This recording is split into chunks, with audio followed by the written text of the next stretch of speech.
আমরা সাধারণত গাড়ি অথবা সাইকেলের চাকায় হাওয়া দিয়ে থাকি, কিন্তু আপনি কি জানেন বিমানের চাকায় হাওয়া দেওয়া হয় না? তাহলে কি দেওয়া হয় বিমানের চাকায়?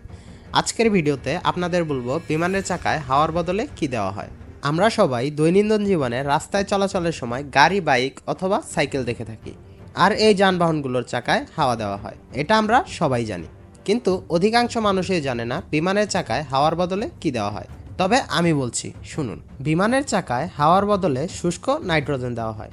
তাহলে আপনারা বলতে পারেন, গাড়ি অথবা সাইকেলের চাকায় যে হাওয়া দেওয়া হয় সেই হাওয়া প্লেনের চাকায় দিলে কি হবে? মনে করেন প্লেনটি ঢাকা থেকে উড়ে রাশিয়া যাবে। গরমকালে ঢাকার তাপমাত্রা থাকে ৩৫ ডিগ্রি থেকে ৪০ ডিগ্রি সেলসিয়াস, আর রাশিয়ার যেখানে প্লেনটি ল্যান্ড করবে সেখানকার তাপমাত্রা যদি থাকে -১০ ডিগ্রি সেলসিয়াস, তাহলে দুর্ঘটনা ঘটতে পারে। আমরা জানি সাধারণ হাওয়ায় ময়েশ্চার থাকে, যেখানে পানির উপস্থিতি থাকবেই, আর সাধারণত 0 ডিগ্রি সেলসিয়াসে পানি জমে বরফ হয়ে যায়। অর্থাৎ প্লেনের চাকায় হাওয়া দিলে ময়েশ্চারের কারণে 0 ডিগ্রি তাপমাত্রায় গেলে চাকার ভিতরে থাকা পানি জমে বরফ হয়ে যাবে, আর যে কোনো সময় টায়ার ব্লাস্ট হয়ে দুর্ঘটনাও ঘটতে পারে। তাই প্লেনের চাকায় হাওয়ার বদলে শুষ্ক নাইট্রোজেন ব্যবহার করা হয়।